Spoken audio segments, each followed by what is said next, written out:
오늘 말씀은 하나님과 동행하는 자입니다. 잠깐 기도하겠습니다. 하나님 감사를 드립니다. 이 시간 오직 여호와께 집중되어지며 말씀에 집중되어지며 사람을 보지 아니하고 오직 하나님의 말씀만 들릴 수 있도록 깨달아질 수 있도록 부족한 입술에 태어나는 부족한 입술에 성령 충만함을 더해 주시옵시고 듣는 전 성도의 마음이 옥토밭이 되어져서 말씀의 씨앗이 뿌려질 때에 아버지 풍성한 열매로 증거가 세워질 수 있도록 역사하여 주시옵소서. 감사드리며 예수 그리스도의 이름으로 기도드렸사옵나이다. 아멘. 오늘 하나님과 동행하는 자 찬양을 말씀을 이렇게 제가 정하면서 원래 의도했던 제가 예상했던 하나님이 주시는 은혜가 있었어요. 그런데 하나님께서 이 말씀을 주실 때는 저도 이제 우리가 하나님을 동행하는 자들에 대한 어떤 우리가 일반적으로 메시지를 궁금해서 듣기 때문에 많이 있잖아요. 근데 하나님께서 자꾸 새로운 은혜를 주시는 거예요. 그래서 그러니까 단순화시키느라고 애를 썼는데도 불구하고 두 가지의 메시지가 같이 이렇게 나갈 것 같아요. 그래서 아침부터 계속 긴장해 있는데 흑암이 계속 역사를 하더니 오늘 계속 이렇게 하는 것 같아요. 되게 집중해야 되거든요. 제가 지금 이 말씀을 전달을 하나님께서 주신 은혜를 잘 전달할 수 있을지 제가 지금 굉장히 긴장된 상태인데 자꾸 긴장을 깨는 일이 일어나네요. 흑암 꺾으면서 같이 해주셨으면 감사하겠습니다. 오늘 서론에서 여러분에게 문화에 대한 얘기를 말씀을 드리고 싶은 것은 지금 이 현재 이 세계에서 있는 약물에 대한 전략입니다. 지금 미국에서는 그 약물을 담임 선생님이 학교 담임 선생님이 초등학교 선생님이나 유치원 선생님이 약물을 임의로 처방해서 줄 수 있다고 해요. 가보진 않았어요. 네, 가보진 않았는데 그렇다고들 많이 얘기하시더라고요. 워낙에 심각한 정신문제 심각한 아이들이 많고 하니까 그렇겠죠. 그런데 이전에 여러분 옛날에 인셉션이라는 영화 보셨을 거예요. 다른 사람의 생각 속에 들어가서 아이디어를 훔쳐오고 이러는데 그 영화의 대부분이 다 뭐냐면 주사로 약을 넣어가지고 계속 하는 거예요. 그래서 제가 그때 그 영화를 보고 충격을 받았거든요. 아니 이렇게 이게 거의 이제 말하자면 마취라든가 뭐 어떤 여러 가지 약이겠죠. 제 전문가는 아니에요. 근데 여러 가지 상정신성 약에 대한 주사를 넣고 빼고 막 이렇게 하는데 이걸 이렇게 무분별하게 막 영상으로 막 계속 보여주면서 그 주사로 약물을 투입하는 것이 주 모토예요. 이것들이 들어가는 문이고 나오는 문이고 막 이렇게 그냥 한번 이렇게 처방으로 나오는 게 아니라 이 주사 이 정신성 항정신성 이런 그 약을 통해서 일어나는 어떤 많은 스릴러랄까 뭐 어떤 그런 뭐 환타지일 수도 있고 그 인간의 정신세계가 이런 약물이나 이런 거에 의해서 얼마나 통제될 수 있는가를 여실하게 보여주는 영화였고요. 그 다음에 지금 드라마 대행사 제가 굉장히 잘 보고 있는 것 중에 하나인데 답답하더라고요. 근데 어쨌든 간에 말이 안 되는 부분이 있지만 특히 이 대행사라는 드라마를 보면 이보영이 주인공인데 밖에 나가서는 굉장히 잘 대응을 하고 굉장히 좋은 커리어 우먼이에요. 흑수저로 태어나서 댓글을 보니까 이 나라에서는 있을 수 없는 환타지 중에 환타지다 얘기하더라고요. 어떤 기업도 그런 일이 일어날 수는 없다고 얘기하더라고요. 그러니까 이제 환타지를 실현하는 건데 이 친구가 밖에 나가서 하는 것과는 전혀 상관없이 이제 엄마한테 한 7살에 버스에서 내리면서 버림을 받아요. 이 트라우마를 가지고 이제 인생을 성공해야 된다라는 것들을 모토로 이렇게 가는데 집에 가서 계속 약을 먹는 거예요. 약으로 버티는 거예요. 약으로. 근데 이게 약간 좀 그런 거예요. 근데 이제 이게 동정심을 유발하고 그럴 수밖에 없겠다. 우리가 제가 말씀드리고 싶은 건 이거예요. 내가 아프기 때문에 약을 먹는다. 이것에 대한 부정을 말씀드리는 게 아닙니다. 약물을 통해서 인간을 조종하는 거에 대해서 얘기를 하는 거예요. 아시죠? 약물을 통해서 인간을 조종하는 거에 대한 합리화의 문화 작업이 계속 일어나고 있다는 말씀 드리는 거예요. 제가 말씀드렸죠. 순교는 근데 고문은 어려울 것 같다고 제가 엄청 엄살이 심하다니까요. 고통을 못 견뎌요. 그래가지고 저는 항상 아프기 전에 아버지 아시죠? 저는 엄살이 심합니다. 아버지 아시지요? 그러면 제가 대상포진도 지나갔어요. 대상포진 애 낳는 것보다 아프다고 그러더라고요. 근데 저는 대상포진이 안 아팠다니까요. 하도 기도했더니 아버지 아시지요? 저 엄살 심합니다. 보통은 질색이에요. 차라리 데려가세요. 이렇게 하거든요.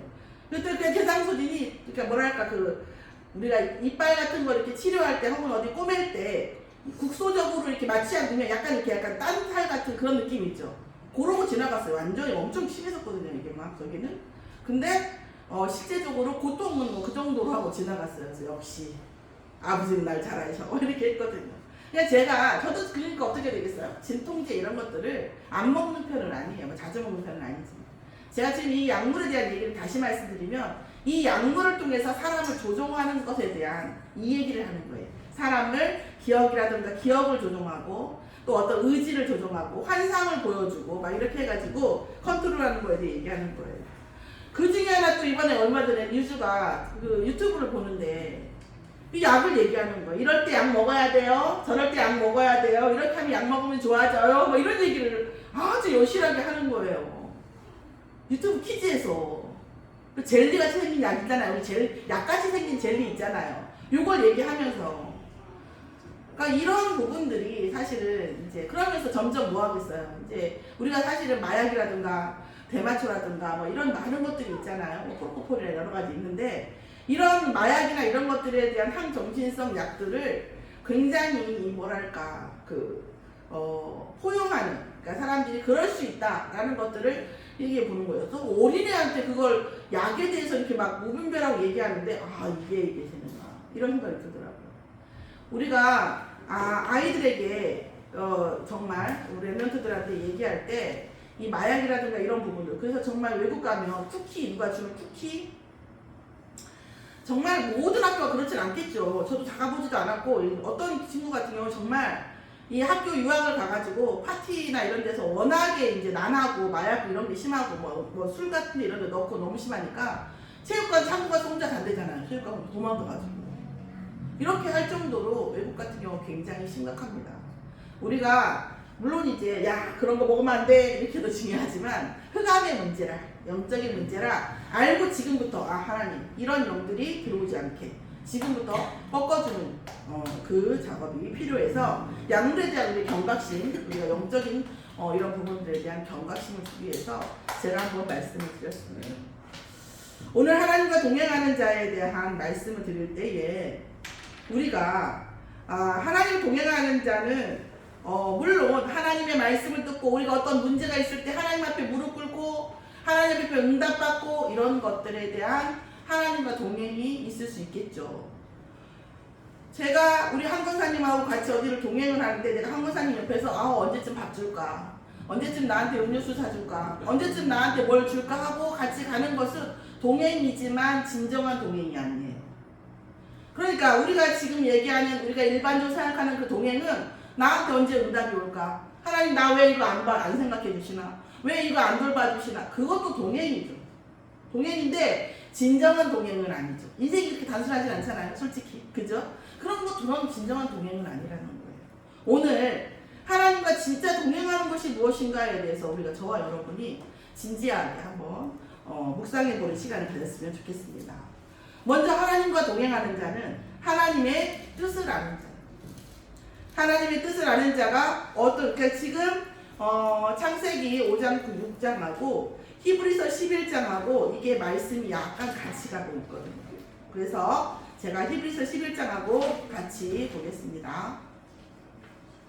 히브리서 11장 6절에 보면은 믿음이 없이는 하나님을 기쁘시게 하지 못하나니 하나님께 나아가는 자는 반드시 그가 계신 것과 또한 그가 자기를 찾는 자들에게 상 주시는 이심을 믿어야 할지니라. 아멘. 하나님의 뜻은 뭐예요? 하나님이 존재하신다는 것. 항상 하나님이 존재하고 있다는 것. 좀 더 얘기하면 존재의 조금 어려운 말로 항상성. 이 존재의 항상성을 우리가 항상 인정하는 것이죠. 하나님 나와 지금 항상 존재하신다는 거예요. 내가 하나님을 잊어도 하나님은 나를 잊지 아니하시고 나와 함께 하신다는 거예요. 그러면 지금은 옛날에는 구약 성경에는 하나님의 영이었지만 지금 영이 들어왔다 나갔다 했어요. 그러나 신약에서는 예수님께서 십자가에서 돌아가시고 부활하시면서 십자가에 돌아가시면서 지성소의 휘장이 있죠. 이게 엄청 중요한 일이에요. 이 지성소의 휘장이 찢어진 거에 대해서 제가 자주 말씀드리는데 이게 굉장히 중요한 거예요. 이 지성소의 휘장이 안 찢어지면 어떻게 돼요? 아직도 우리는 하나님과 만날 수 없는 존재예요. 아, 예수님이 돌아가시면서 십자가에 죽으시면서 지성소의 휘장이 찢어졌구나. 그 순간 우리가 뭐예요? 예수님을 만날 수 있는 존재가, 아니 하나님을 만날 수 있는 존재가 된 거예요. 그때서 우리가 하나님을 부를 수 있는 존재가 된 거예요. 이 예수님께서 십자가의 사건은 그냥 그것이 중요한 것보다 그것보다 십자가 사건 때문에 이 지성소 휘장이 찢어진 것이 아니 찢어지기 위해서 돌아가셨기 때문에 지성소의 휘장이 찢어진 것을 모르면 돌아가신 게 무의미해요. 그것 때문에 돌아가셨는데, 그죠? 그래서 이 피언약, 예수가 그리스도 여자의 후손이 피를 흘리고 십자가에서 죽을 때에 뭐예요? 우리가 하나님을 다시 만날 수 있는, 언제든지 하나님과 함께 할 수 있는 그 하나님. 그 하나님은 두 분이죠. 구원을 계획하신 하나님, 하늘의 하나님, 그리고 인간으로 오셔서 십자가에 돌아가신 그 하나님. 그래서 십자가에 돌아가신 그 하나님을 우리가 마음에 영접하고 믿으면 성령이, 하나님의 영이 우리에게 오는데 그 영은 떠나지 않으세요. 그래서 히브리서 11장 마지막을 보면 재밌는 말씀이 있어요. 이렇게 어떻게 죽고 저렇게 고난받고 저렇게 이렇게 했는데 우리 조금 컨닝으로 미리 보면 이런 게 있어요. 39절에 보면 뭐라고 했냐면 어쨌든 기타 등등 그런 사람들이 다 믿음으로 말미암아 증거를 받았으나 약속된 것은 받지 않았으니 돼 있어요. 헐. 구약에 그렇게 이사야는 톱으로 썰렸습니다. 관에 넣어져가지고. 그렇게 했는데 그 사람들이 그러니까 이사야한테 어떻게 했어요? 하나님이 미리 주셨잖아요. 미리 하나님을 보여주셨잖아요. 미리 천국을 보여줬잖아요. 그쵸? 그러나 이 세상에서는 뭐예요? 약속된 것을 받지 못하였다고 했어요. 그게 뭘까요? 성령이에요. 그렇게 구약의 사람들이 많은 고난과 하나님의 일을 했지만 그 사람들은 받지 못했다. 뭘요? 성령을 받지 못했어요. 왜요? 예수님이 오기 전부 사람들이라서. 예수님이 오셔서 지성소 휘장을 찢고 부활하셔서 죽음의 권세를 이기셨고 승천하시면서 보혜사 성령 우리에게 주신다고 하셨거든요. 그 보혜사 성령이 영원히 계신 하나님이에요. 우리 안에. 이 하나님 우리와 함께 하시는 거죠. 그래서 예수님도 우리 장로님 가끔 이렇게 얘기하시는데 예수님도 뭐예요? 내가 가는 것이 내가 여기 있는 것보다 너희한테 유리하고, 그죠? 내가 못한 일을 말세에 너희들이 뭐하다? 할 것이다 그랬죠. 왜요? 성령 때문에. 신약은 뭐예요? 성령이 우리 안에 계시는 때예요. 그래서 이 성령은 우리가 옛날에 구약에는요 볼일 있으면 오셨다가 볼일 없으면 가시고 그랬거든요. 그랬잖아요. 그런데 신약에 예수님이 오신 뒤에 이 성령은 우리가 옛날에 어떤 유명한 깡패 있잖아요. 영접하고 하고 다음날 와가지고 나 이거 좀 꺼내달라고. 아이 거짓말도 못하게 욕도 못하게 꺼내 도저히 못하게 꺼내달라고. 그랬잖아요. 그런 일화가 있잖아요. 아주 유명한 목사님이. 그런 것처럼 한 번 들어오면 절대 떠나지 않으신다는 거죠. 그것은 구약에는 없는 축복이에요. 신약에만 있는 축복이에요. 우리가 알든 모르든 잊어버리든 싸우든 화를 내든 하나님께서 우리와 함께 하신다는 거죠. 이것을 아는 것이, 믿는 것이 하나님의 뜻입니다. 그리고 더 중요한 건 뭡니까? 하나님을 향해 나아가는 자예요.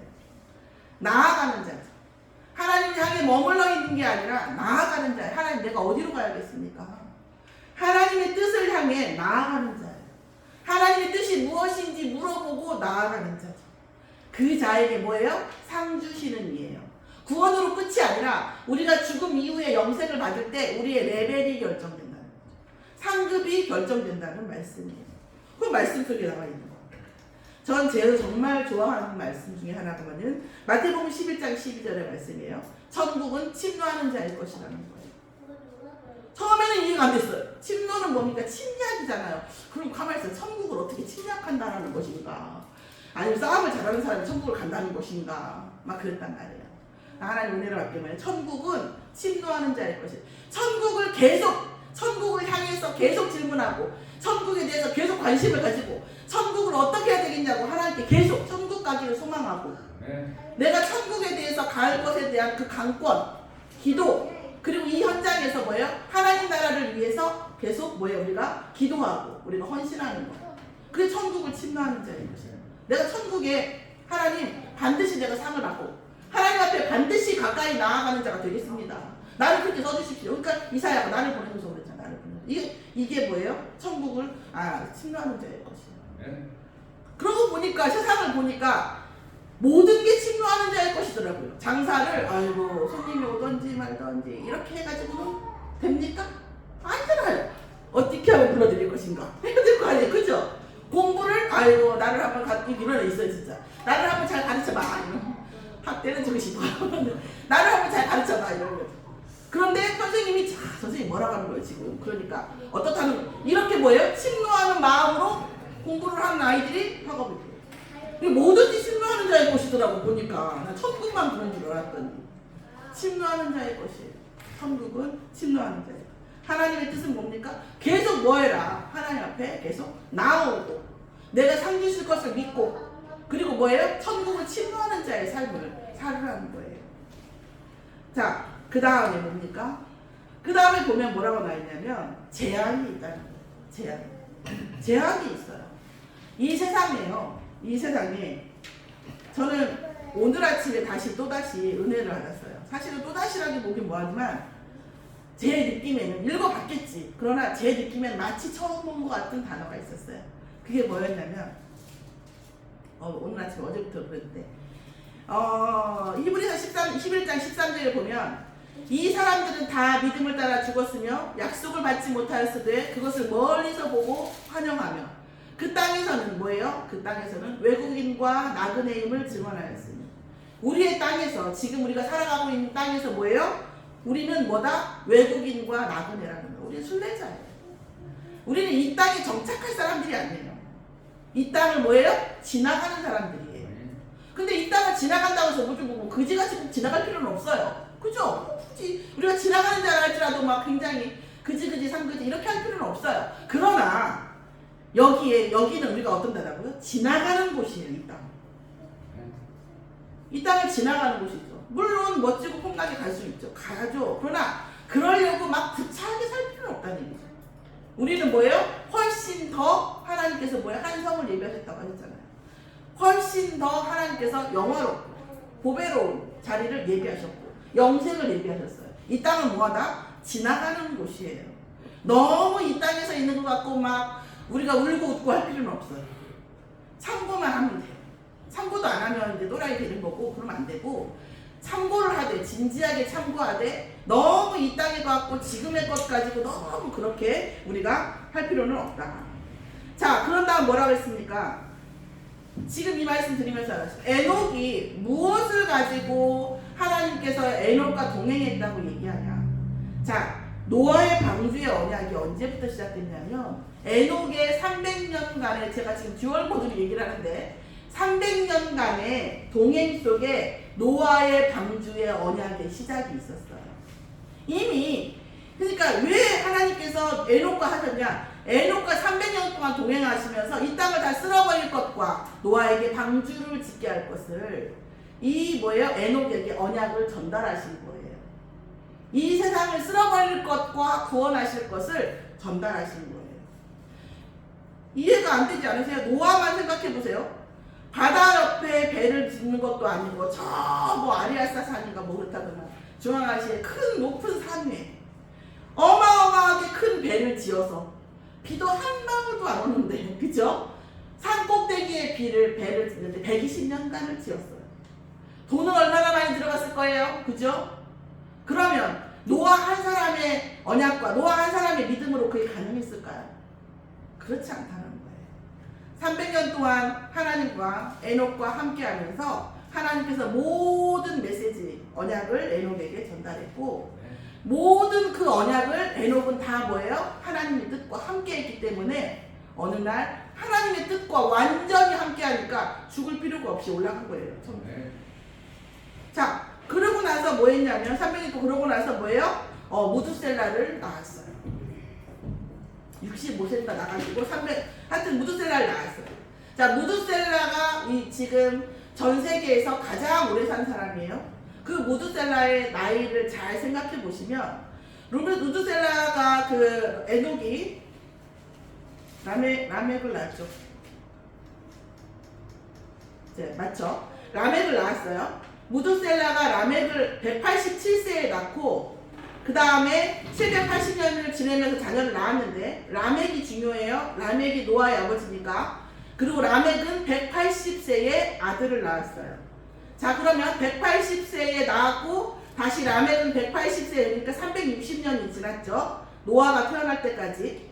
그리고 나서 에녹이 무드셀라를 65세에 낳았거든요. 자, 그럼 365세죠. 그런 다음에 라멕이 노아가 500살에 새 후대를 낳아요. 그때까지 뭐하죠? 무드셀라가 살아있어요. 왜 그럴까요?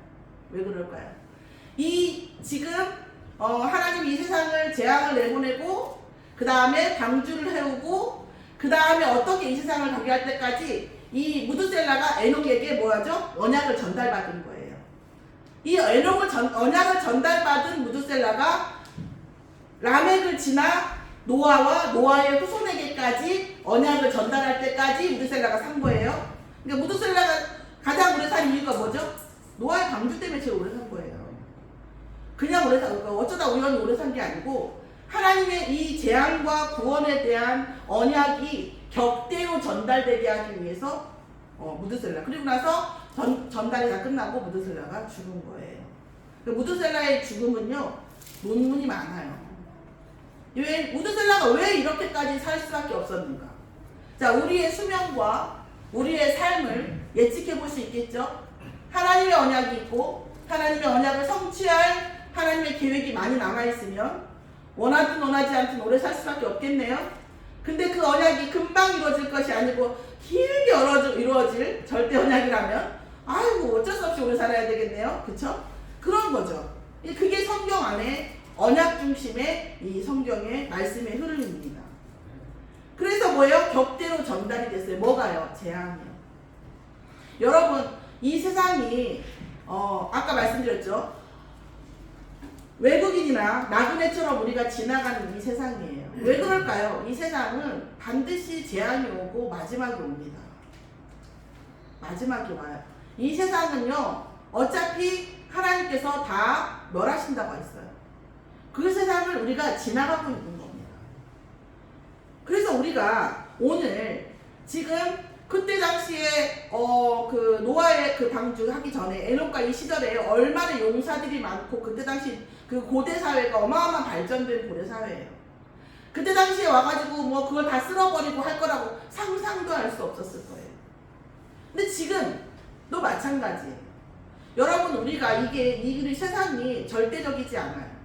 하나님은 절대적이시고 하나님은 반드시 이 세상을 멸한다고 하셨고 그리고 구원받은 하나님의 자녀를 반드시 영생을 주신다고 하셨어요. 물론 구원받지 못한 불신자들도 영생이 있어요. 영생으로 뭐죠? 사람은 다 영생이 있어요. 영혼이 있기 때문에. 영생이 있는데 그 영생은 뭐죠? 지옥을 향해서 계속 영원히 지옥에 묶이는 거죠. 사단과 같이. 이게 하나님의 이 지구에 대한 시나리오예요.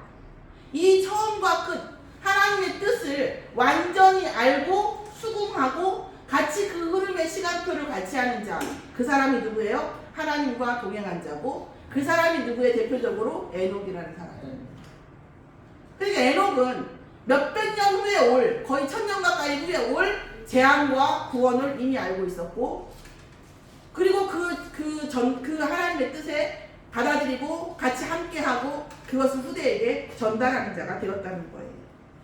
그래서 구원, 히브리서 11장 16절에 그 구원이 노아에게 언약이 전달되어지고 그런데 뭐예요? 믿음의 증거가 실현되지 못해서 아까 말씀드렸듯이 구원이 되긴 했어요. 구해야 될 구원은 그래도 뭐예요? 하나님의 영이 하나님의 약속된 바가 인간에게 오지 못했어요. 왜요? 여자의 후손이 오지 않았기 때문에 복음이 실현되지 않았기 때문에 예수 그리스도가 십자가에 못 박혀 죽으시면서 피언약을 성취되지 않았기 때문에 사단의 머리를 깰 권세가 아직 있지 않았어요. 부활하신 그리스도만이 사단의 머리를 결박시킬 모든 권세를 분산시킬 권세가 있는 겁니다. 그래서 노아에게 언약이 전달되었고 그럼에도 불구하고 구약에서는 믿음의 실현이 되지 못했어요. 성령이 오시지 않았다는 얘기예요. 진짜 그러니까 뭐예요? 일시적인 구원이긴 하지만 완전한 구원을 일어나지 않았어요. 언제요? 이 세상에서는. 그래서 예수님이, 저는 여러분은 어떠세요? 예수님이 이 땅에 오셔서 아리까리한 말씀 많이 하시잖아요. 그 중에 하나가 뭐냐면 너희가 죽기 전에 천국을 볼 것이다. 하나님 나라를 볼 것이다. 그런 얘기 했잖아요. 그러니까 우리는 하나님 나라 그러면 저 천국 같으니까 가만히 있어봐. 여기에 지금 천국이 온다는 건가 그랬었잖아요. 그런데 뭐예요? 성령이 내게 임하시고 그리스도가 주인 되셔서 거기가 하나님 나라. 그 하나님 나라. 그러니까 구약 때에는 하나님의 영이 이 땅에 임해서 하나님 나라가 되는 일이 있었다 없었다? 없었다는 거예요. 그것이 완성되어진 것이 지금 이 신약이고 예수 그리스도께서 하신 일이라는 거죠. 지금 그러면 하나님과 동행하는 자, 구약의 하나님과 동행하는 자와 신약의 하나님과 동행하는 자의 공통점은 뭡니까? 결국은 재앙이 있을 것이고 또 결국은 영원한 구원이 있을 것이다라는 거. 또 하나는 뭐예요? 그럼에도 불구하고 구약에서는 차이점 뭐예요? 이 땅에서는 뭐예요? 영원한 구원과 하나님 나라의 성취가 있었다 없었다? 없었다는 거고. 그런데 신약에서는 뭐죠? 하나님 나라의 성취가 있다는 거예요 지금. 왜? 성령이 우리 안에 계시니까. 그래서 우리는 구약 그 어느 사람, 다윗, 솔로몬 대단하잖아요. 그런데 그분들에게는 있지 않았던 완전한 예수 그리스도의 이름으로 임하는 성령의 역사가 우리에게만 있는 거예요. 그 말씀에 우리에게 어마어마한 축복이 있는 거죠.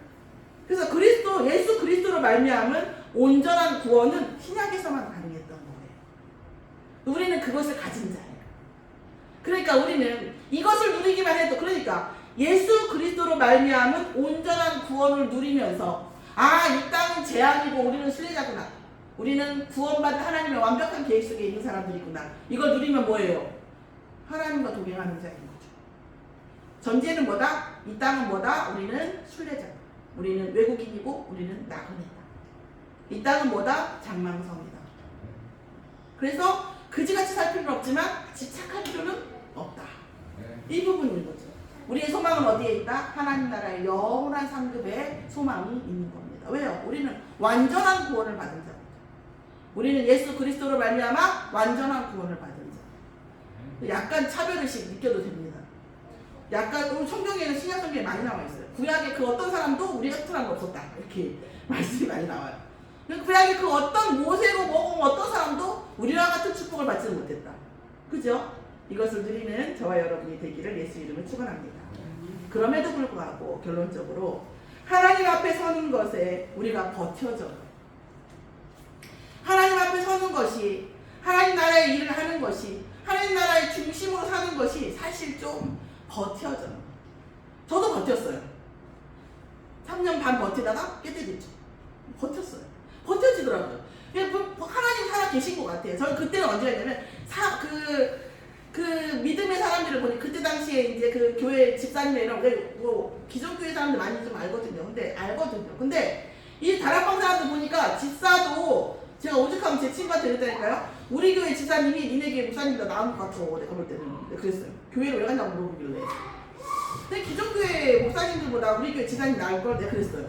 그래서 진짜 그래서 간 거예요. 그럼에도 불구하고 하나님 앞에 서는 거 버텼죠. 3년 반을 버텼어요.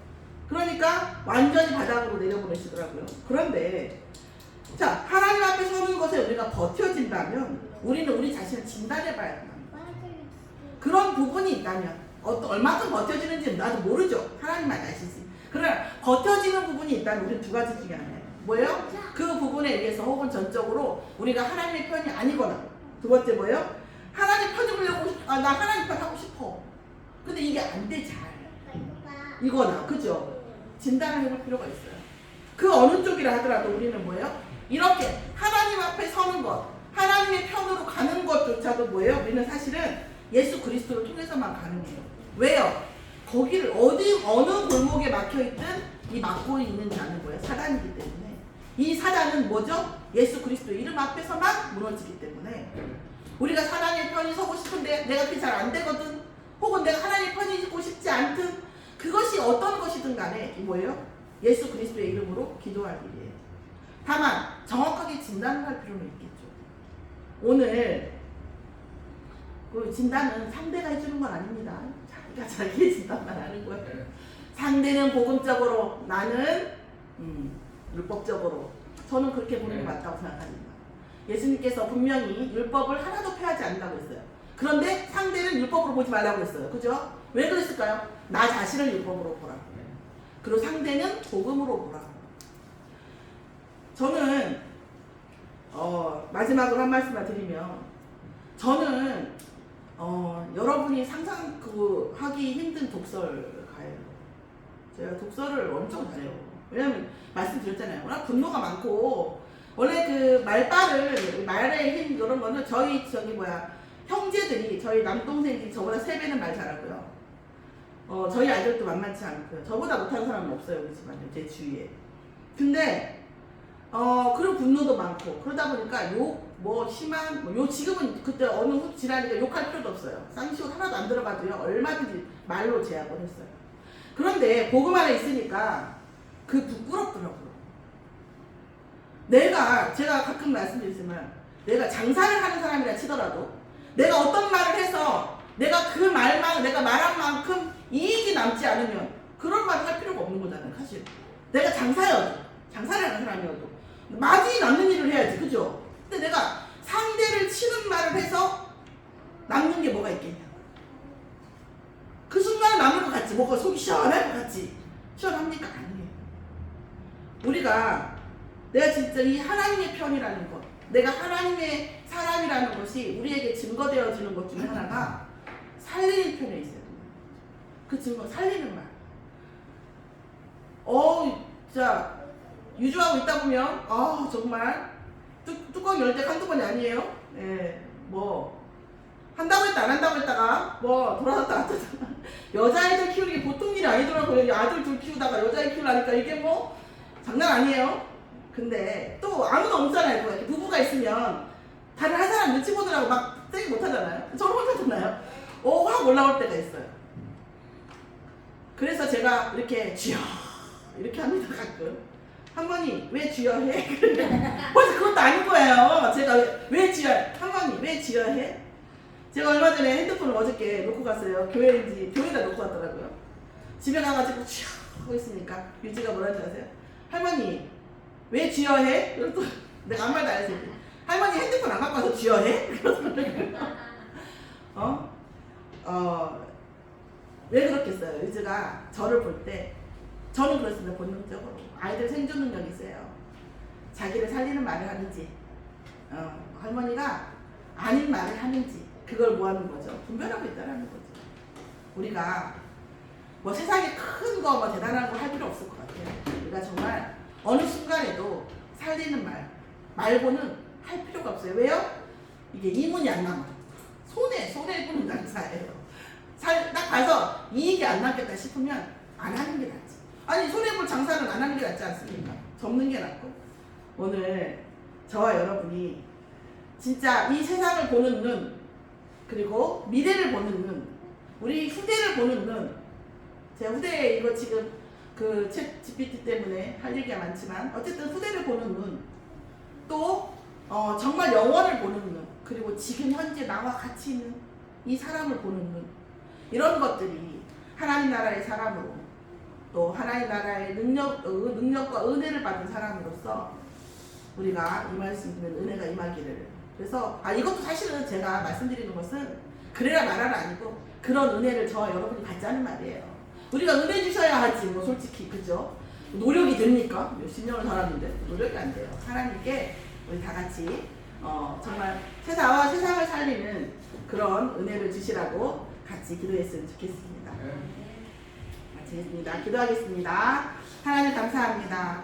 우리가 하나님께서 이 세상을 보시는 재앙과 반드시 이루실 구원을 함께하는 하나님과 동행하는 자로서 세상을 살리고 나를 살리는 아버지 하나님 정말 전도자가 되어질 수 있도록 역사하여 주시옵소서. 감사드리며 예수 그리스도의 이름으로 기도드렸사옵나이다. 아멘.